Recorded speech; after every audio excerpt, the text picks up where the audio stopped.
Isn't God good? Amen. We need to give God some celebration time and just give Him glory. And thank Him because He is the Lord of our lives. Normally what I would do is that we got to greet one another, but I want to say this. Hey, Deacon Deb, there's a bunch of donuts and stuff down there in the refrigerator. We're going to put them out. And we got some drinks down there and water. We're going to have some little donuts and fellowship before we leave, okay? I picked it all up, so it's all down there. So we want to be able to do that at the end of the service, okay? Also, I wanted to mention also is that Sister Martha and Sister Marita, Reverend Marita, their brother passed away this past week. We happened to be taking the Gills back when we got the call and said he was very ill. And we said that we would leave from there and go straight to the hospital to be with the family. But just as we pulled up to the hospital in Johns Hopkins, we got to the building of where we were going to, where he was at. We got to the bottom, we got a text telling us that he had just passed. So we went up to the hospital, to the room with the family, and we went, and spent time with them and had prayer with them. So I want to keep the family in prayer during this trying time. Wilbert's his name, and we want to just keep on keeping the family in prayer. And they have our total condolences. And Sister Martha, if anything we can do, we're available to you. No doubt about it. We are available to you. And then also, yes, I got that next week. Just yesterday, I got a call from Reverend Larry Summerfield. You all know that he is a church that we oversee down in Baltimore. He called me yesterday. They walked into the bathroom, his sister did, and his father had passed away in the bathroom. And so the family, he called me yesterday to discuss it with me. I don't know the plans, but he said he'll keep us abreast of what's going on. And that means we'll be going down to Baltimore, whenever the funeral's going to be. We will be there with the family. Because it is a church that we spend time with.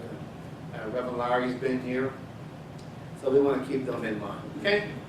So that's quick announcements that I wanted to make sure. But I want to share some things that we're talking about, the blessings that God has already done. And this is not my message, just something I want to add to it.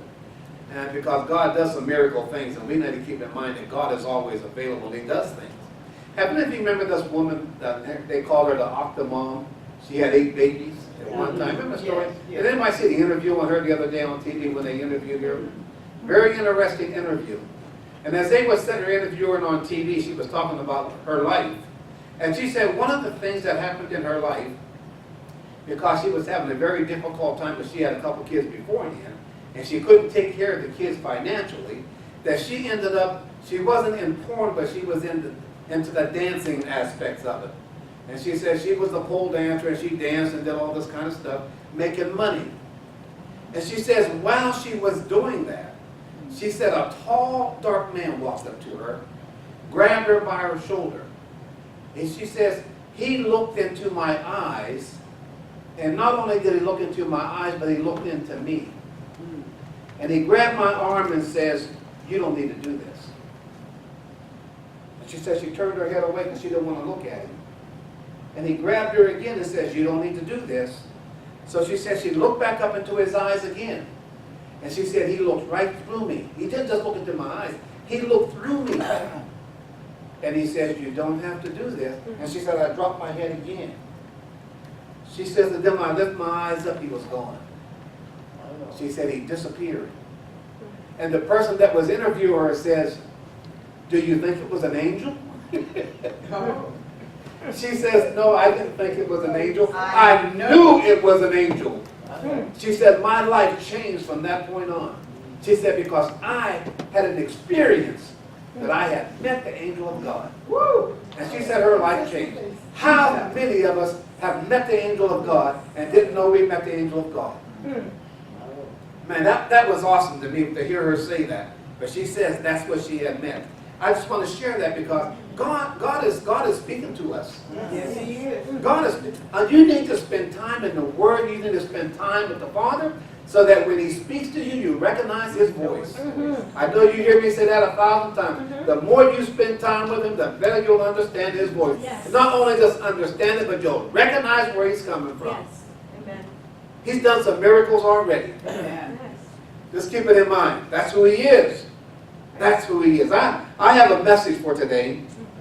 We're going to go into the scripture in a minute, but I want to share some things first.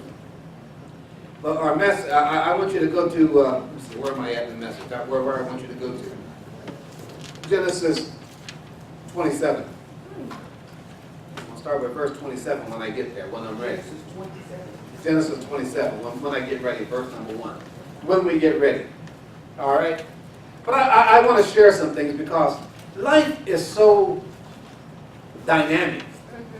So many things that are taking place in life that sometimes we need to stop and think, all of these things that I do, is there a motive for why I do it? So what I want to speak to you a little bit on today is, what is your motive? And what is motive? When we think about motive, what is the underlying reason that we do some of the things we do? Everybody don't know what your motive is. They only see what you do. They don't understand what your motive really is most of the time. In fact, the police, when they're working with you, Reverend Russell will know about that, because when they make comments, they say, they rule out the reason for this murder is because it was not, well, they would say it wasn't robbery. So he has a motive. They're trying to figure out what was the motive, why did he do it? There was a motive because of what he did. So motive is something that's always that we focus on, that we do things, and we have to understand. Motive for cleaning and waxing my car the other day. I did something, and I'm a strange guy. Some people wonder, Pastor, why do you do some of the things you do? A lot of times, for example, I go out to my car, and I did that yesterday, and I'm there waxing my car, and I'm washing my car, and I'm doing all this thing. And it wasn't because my car needed to be clean. It's because I had an underlying motive because of why I was doing it. I was doing it because now I know I'm preparing, I want to talk to the Lord. And what I do is get away from everybody. I get in the garage when everybody else is going to come out in the garage and bother me. I used to do that on the golf course. People say, don't you want to play golf with me? No, I don't care to play golf with you. I want to play by myself. My motive then is not the idea of playing golf. My motive is not for cleaning the car. My motive is because I want to clear my mind and I want to spend time with what the Lord has for me. I do things. Do you have things you do and it looks like you're doing one thing but the motive is totally different for why you're doing it? Wow. That happens to me all the time. I do a lot of things that way. Yesterday my wife asked me, she says, I want to go get some ice cream. I says, you do? She says, yes. Where you want to go get some ice cream? And she names those places way out there in the boonies. Out there going where you live, out in that area. There's an ice cream place. They got special ice cream. What's that place called? What is it? Perrydale. I want to go to Perrydale and get some ice cream. Okay, dear. I said, I really don't. I'm tired. I don't feel like it. I'm still studying. I got my stuff together. The Lord has shown me what I need to do. Get this thing together. Now, here's what you got to do. I said, okay, Lord, I'm going to do that. She says, I want to go to Perrydale and get some ice cream. It is good. No, Lord, no. I really don't want to go out there to get no ice cream. But, you know, I said something. I says, okay, babe. I'll do that for you. See, my motive was this. It wasn't that I was going for the ice cream. My motive was I want to make my wife happy. I didn't tell her that. But to me, I had a motive for why I did it. I didn't care about the ice cream. I cared about her. We never did get the ice cream, come to think of it. We went from road to road to road. And every road, the light when you make a left turn going down to it, closed. Water problem. So we said, that's okay, we'll go straight out. We went straight out, made a left turn, going to go down, the road was closed. Came back, got to an intersection. She says, go this way. I went down there, the road was closed. And there was a little right turn. And we went down there and started down the road. Road was closed. We had a U-turn. I think we're stuck out here. So she says, no, this is where something's up in this area. Yeah, something was up there. I said, okay, I'll follow that. So I started following that direction. So I started going out there. She says, you said you knew where you was at when you got to a certain area. I said, yeah. So I went out there and lo and behold, I didn't need a GPS. I knew where I was at. So we finally found a way to get out of there. So that's one of the things we have to do. So why did I do that yesterday and run all the gas out my car, running up and down the road? 2 hours. 2 hours. You know, hadn't got no ice cream. She took me shopping, and I didn't want to go shopping. I got to go to this store. Now I got to go to that store. We got home from there. She says, I said, okay, now I'm ready to go home. She says, no, not yet. I got to go to Walmart. I said, you got to go to where? My motive, the reason that I did it, and I never said a mumbling word. Yes. I said it because my motive was this. Happy wife, Yes. happy life. So I did those things. And then the other day, I get a telephone call. I was sharing it with Reverend Russell a few moments ago in my office.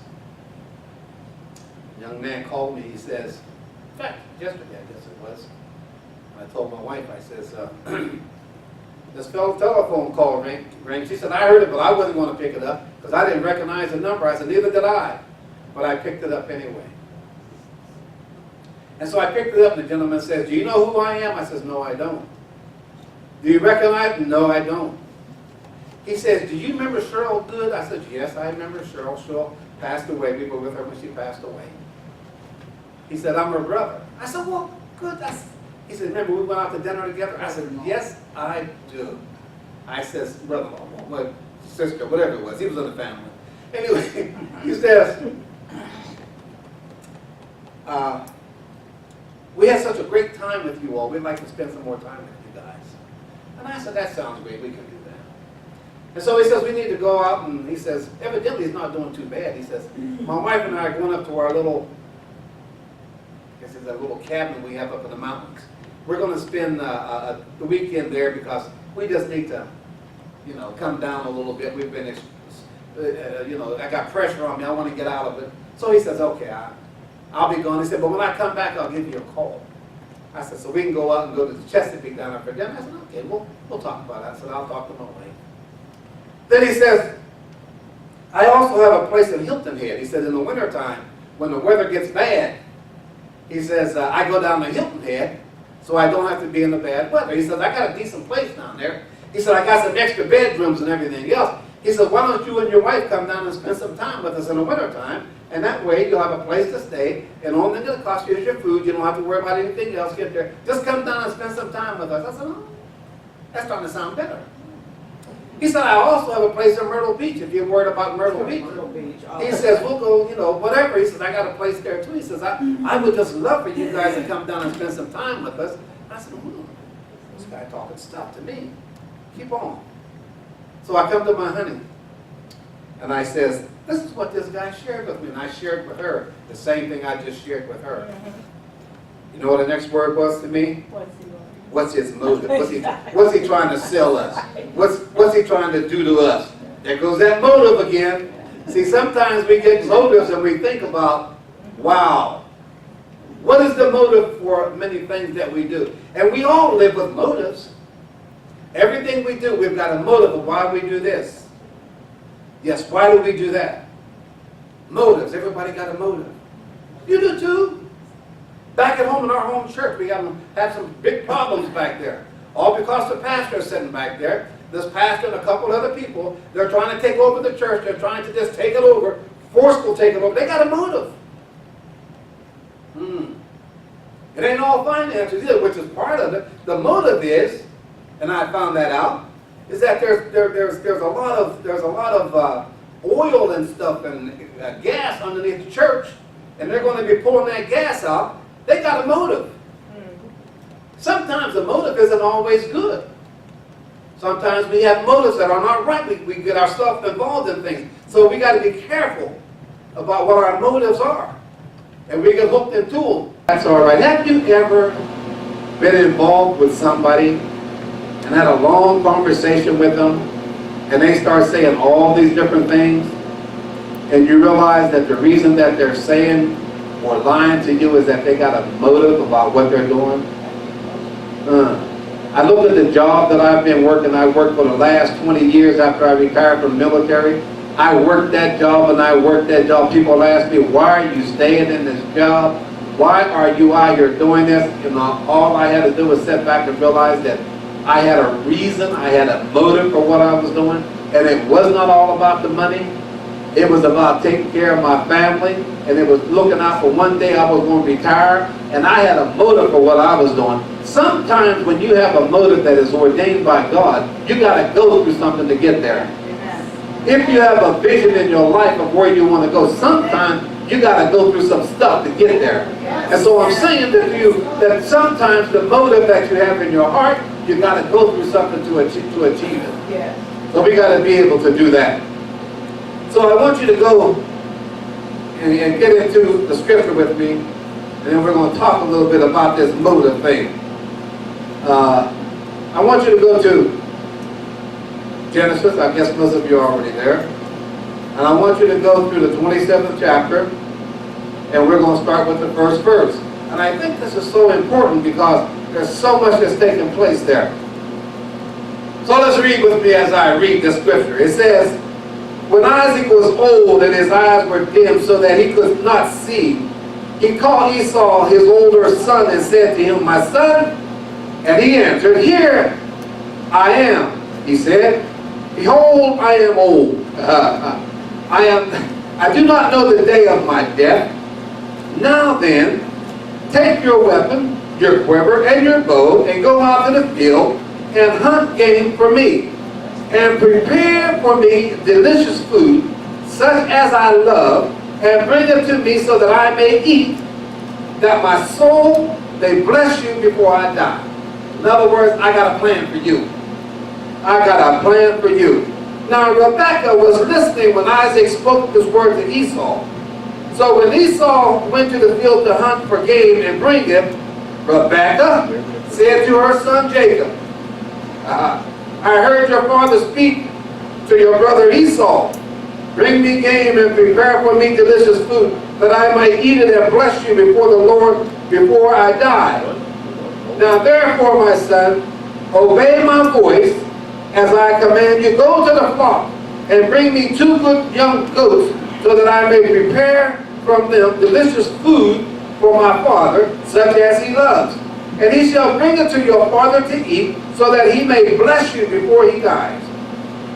But Jacob said to Rebekah his mother, behold, my brother Esau is hairy, and I am a smooth man. Boy, they're making excuses. They're lying. They're doing. Why would a mama do something like this? Well, that mama, okay. Perhaps my father will feel me and shall see and will seem to be mocking him and bring a curse upon myself and not a blessing. His mother said to him, let your curse be on me, my son. Only obey my voice and go bring them to me. Why would a mama do something like that and do that to her son? She's messing up everything. God's got a system and she's messing up. So he went out and took them and brought them to his mother. And his mother prepared delicious food, such as his father loved. Then Rebekah took the best garments of Esau, her oldest son, which were with her in the house, and put them on Jacob, her younger son. And the skins of the young goat she put on his own hands and on his smooth part of his neck. And she put the delicious food and the bread which she had prepared into his hand for her son Jacob. So he went in to his father and said, Father? And he said, here I am. Who are you, my son? Jacob said to his father, I am Esau, your firstborn. Lion. I have done as you have told me. Now sit up and eat of my game, that your soul may bless me.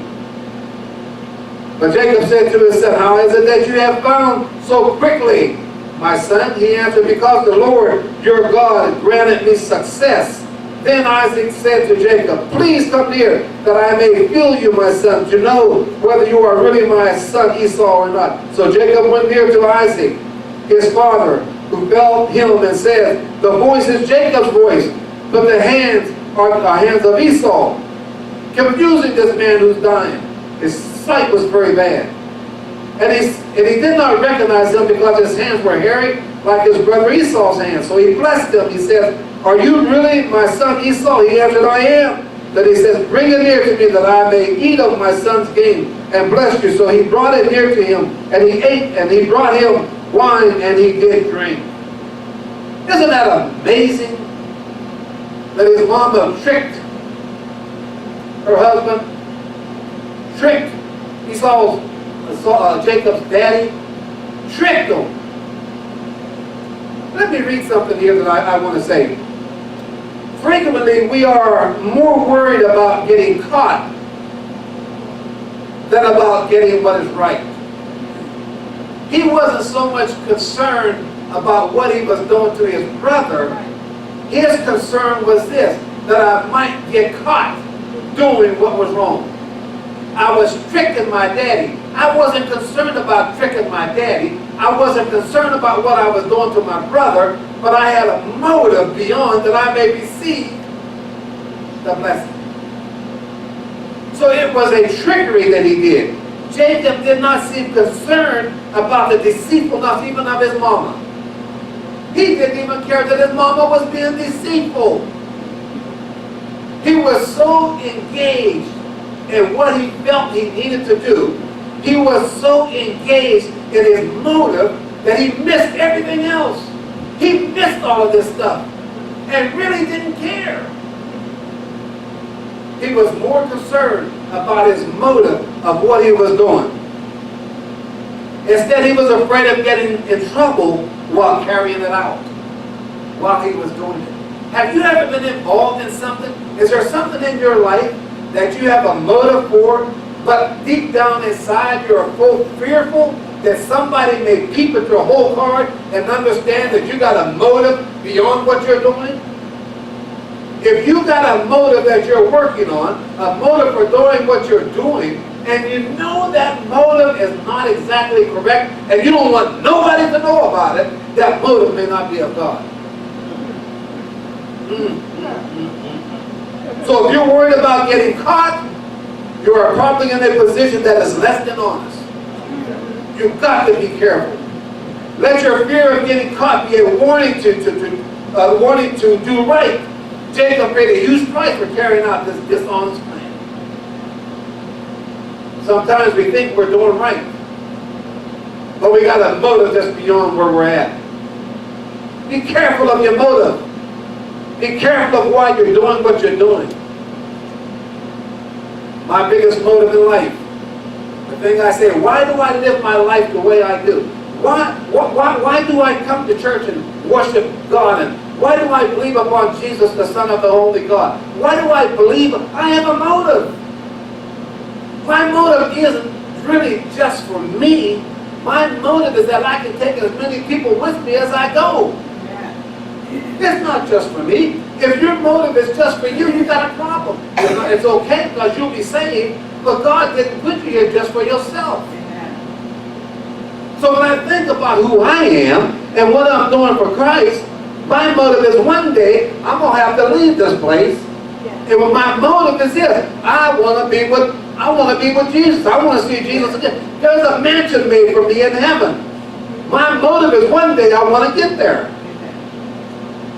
So I don't have any underlying motives or underlying things that I'm doing that you don't understand why. I'm telling you right now, the reason I do everything that I do, I'm looking forward to the day when I'm going to be with Jesus. That's my motive. Why do you want to live for Jesus? What's your motive? It isn't to stay here on earth. Yeah, I got a motive. Jeremiah 17:9 reads this. The human heart is most deceitful and desperately wicked. Who really knows how bad it is?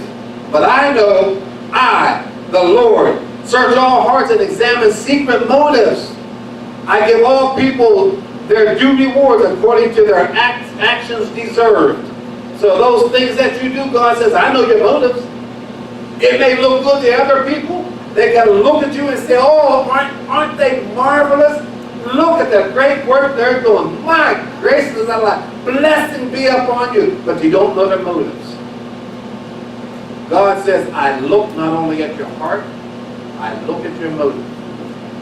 Why are you doing what you're doing? What is your reason? What is your reason that you do what you do? God makes it clear why we sin. It's a matter of the heart. Our heart has been inclined towards sin from the time we were born. Whether you like it or not, from the time we were born, didn't nobody have to teach me not to grab a hold and do things I got no business doing. I'm so busy, my parents always try to tell me what I don't need to do, because automatically I'm going to do what's wrong. But you're just a child, I don't care. We do it anyway. It's easy to fall into the routine of forgetting and forsaking God. But we can still choose whether or not to continue in sin. So we think we can do things. And since we've been doing them so long, it has become a part of our nature. It's a family trait. We've been doing this for years. My grandmama did it and my granddaddy did it. My mama and my daddy, they did it. My daddy and my mama. And so, why shouldn't I do it? It doesn't make it right. It doesn't make it right. It doesn't make it right. Even if I pick up the same motives that they had, it's not always the right motive. My daddy, and I can talk about my daddy because I can't talk about nobody else's. Amen. But I can talk about my daddy. He was a fine man. But he's done some things that I know that some of you would sit back and say, he did all that? Yeah, he did. Yes, he did. But you know what his motive was? I want to take care of the church, and I want to take care of my family. The way he did it may not have been the most honest. I'm not going to say it was the most honest. But his motive for doing it, yeah, my daddy was a banker. I'll tell y'all, my daddy was a banker. Yeah, he was in the rackets. We had a safe built into our house, in our basement, had it built in, locked up, kept much money down inside of it. Yeah, he did. And anytime somebody hit the numbers and did what they did, Daddy didn't have to call nobody to get the money. He said, just a minute, I'll go down and get you the money. No matter how big it was, he'd go pull out the safe, pay it off. Ain't no big thing. Church come up and said, we need new refrigerator, new stove, we need new chairs, we need this. Daddy said, when you want them? Well, we need them. All right. Before Sunday rolls around the next Sunday, there's a new refrigerator in the church. There's a new stove in the church. Kitchen's been redone. All new chairs. Where all this come from? What's going on? Listen, old Jerry went out and got them all. My father's name was Jerry. So Jerry went out and got all of it and did everything that needed to be done. So his ultimate motive was, I want to bless the church. That was his motive. I was his number one son. Am I bragging on my daddy? Yes, I am. Yeah, I'm bragging on my dad. My dad was a fine man. Wasn't always perfect, but his motives were good. His motives was good. When I was a young man, 13 years of age, my daddy was so proud. I'm his number one son. The number one to be born, first one. He wanted me to have everything. When I turned 13 years of age, my dad went out and bought me a car. Said, you need to learn how to drive and work on it. So at 13, I'm the only kid in town that has a Schwinn bicycle and a car. I drive up to see my girlfriend. At 13 years old, I'm telling on you. Yeah, you was. You know you was my girlfriend at 13. Anyway, if I didn't come to see her on the bicycle, I'd drive down the street in my car. At 13 years old, there was nothing my daddy wouldn't do because I was number one son. His motives for his family was good. Whatever my sisters wanted, whatever my mama wanted, there was nothing they could have wanted. He was a giving man. He was a giving man. There was nothing that he had that he wouldn't give to somebody else. If you walked up to Jerry Bird and said, I need, I can assure you of one thing. He would give it right to you. He'd give it to you. His actions was not 100% pure, but his motives were right on target. I hate it when people do the right thing and got the wrong motives. And there's a lot of us out there. There's a lot of people out there today are doing the right thing with a wrong motive. So we got to keep those things in mind. Yeah, my daddy was a good guy. I really appreciated him.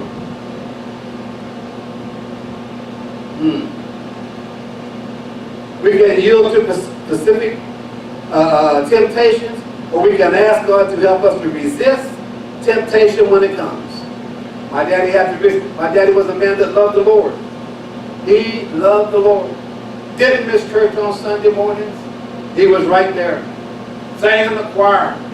My daddy was right there. I believe to this day, I know my father's in heaven. And I know the day's coming when I'm going to see him again. I know that. No doubt in my mind. I'm going to see my father again. So if you got things that you're concerned with, and you're getting worried about, get it straight with the Lord. Get it straight with the Lord. So go to James 3. I'm going to read this also. Let's go to James 3. Yes, Lord. Go to James 3. And I want to go to verse number 3.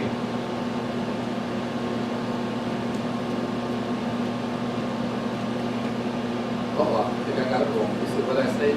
James 4. I got the wrong one. Let me get it back up again. James 4, verse number 3. Okay? Look what it says here in James 4, verse number 3. It says, you ask and you do not receive because you ask wrongly and spend it on your passions. Your motive is wrong. You adulterous people, do you not know that friendship with the world is enmity with God? Therefore, whoever wishes to be a friend of the world makes himself an enemy of God. What's your motive? What's your motive? Why are you doing it? Are you doing it for the finances? Are you doing it for what? Conflicts and disputes among believers are always harmful. James explains that these quarrels result from evil desires battling within us, and more about possessions. It's more about positions. It's more about what you think you want in your life. What is your motive? Do you want to do it because you feel you can further the kingdom of God? Or are you doing it for yourself? Sometimes we get motives in our minds and we say things about loved ones or friends or someone even in the church. We sometimes share some things we shouldn't be sharing. And why do you share it? Because you think that you can get an up on them. You don't need to do that. So instead of aggressively grabbing what we want, we should submit ourselves to God and ask God to help us. Get rid of our selfish desires. Get rid of these selfish desires. Those things we've been holding on to. Why? Because of our motives are wrong. We pray and we pray and we pray. We ask God for this and we ask God for that. And God says you can't get it because your motives aren't right. You want it for yourself, not for the kingdom. I know when I retired, my ultimate goal when I retired was this. I want to work more time for the kingdom. I didn't want to become a pastor. That was not my desire. My desire was this. I want to do some work for the kingdom. I can retire. I got time to do that. That was my desire. That was my motive besides taking care of my family, is that I wanted to work for the ministry. Not become a pastor. What is your motive? I think sometimes about our president. What is his motives? What direction is he taking us in? And why? What's his motives? Why so much does he attack people in so many areas, and why?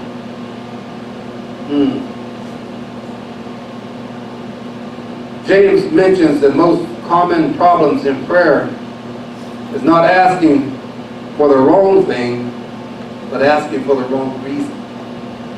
And we do that for the wrong reason. When you do, what do you talk about when you pray? What is it? What do you talk about when you pray? What is it you say? What do you say? Do you ask only to satisfy your desires? Is that what you're praying about? Father, I need this for me. Father, I need this for myself. Father, I need this. Do you ever do that kind of prayer? Do you seek God's approval for what you've already planned to do? How many of you done that? Have you sought God's voice? God, in the name of Jesus, fulfill this plan that I have. How many times have you done that? And God says, it's not your plan that I'm interested in. It's my plan for you that I'm interested in. How many times have He done that to you? Do you seek God's approval for your plans already? Your prayers will become powerful when you allow God to change your desire so that they perfectly correspond to what His will is for you. And believe me when I tell you, God has got a will for you. He's got a direction for you to go in. He has a mission that He wants you to fulfill. And His ultimate desire is that you fulfill that mission. Each and every one of us got a different mission. We got a different thing that God's got us for. Me as a pastor, I cannot do all the missions that's required. I can only do mine. But God has given each of you a mission, a direction that He wants you to go through. And He wants you to do it for His glory and for His honor and to fulfill the kingdom of God's agenda on this earth. It's not about yourself. Too often we think it's all about me. It's all about me. God says, no, the motive cannot be all about you. It's got to be what I've got for you in the agenda. So I say to you, God's got a mission for you.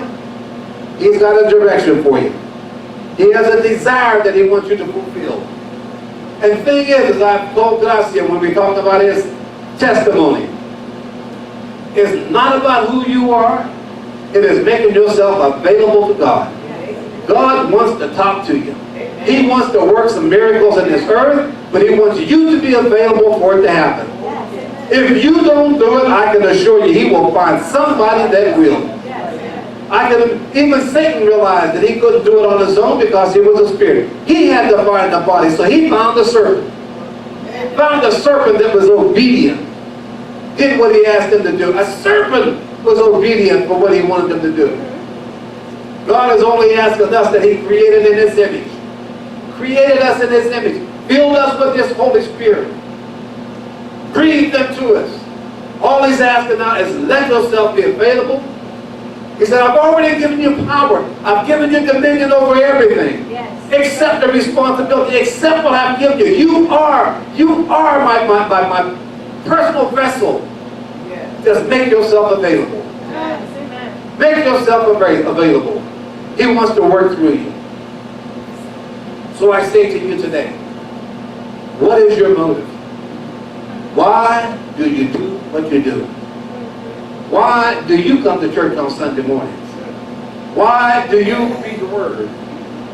Why do you read the Word and why do you pray? Why do you teach these things to your children and your children's children? Why do you live the life that you live? Is it because you have a motive? It is your motive to this.